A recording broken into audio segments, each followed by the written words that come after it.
Bonjour à toutes et à tous, j'ai décidé d'établir un top 100 des meilleurs albums de tous les temps selon moi.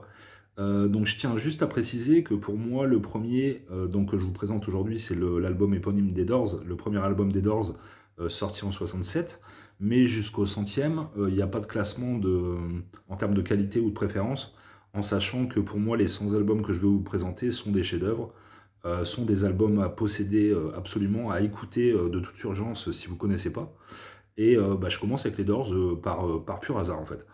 Donc les Doors c'est qui? Donc c'est Jim Morrison qui chante, Ray Manzarek à l'orgue Hammond et à la basse, John Densmore à la batterie et Robbie Krieger à la guitare. Pour moi cet album là en fait ils en ont sorti 6.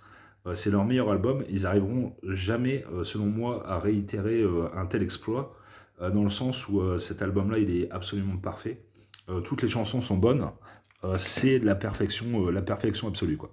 Break On Through, Light My Fire, Take It or Leave It, The Crystal Ship, Alabama Song, etc. Enfin, voilà, c'est vraiment le chef-d'œuvre de la musique, musique psychédélique à l'époque, sachant que les Doors s'en éloignent un peu, puisque John Densmore, le batteur, est issu du jazz, Raymond Zarek à l'orgue est un virtuose du piano, enfin de l'orgue en tout cas, et donc il y a perpétuellement des duels en fait entre l'orgue Hammond et la guitare de Robbie Krieger, qui est un excellent guitariste, et Jim Morrison, donc l'icône absolue, le beau gosse, les textes empreints de poésie métaphysique et surréaliste, avec notamment, je pense, le dernier morceau, The End, sur lequel il aborde le complexe d'Oedipe par rapport à sa mère et son père.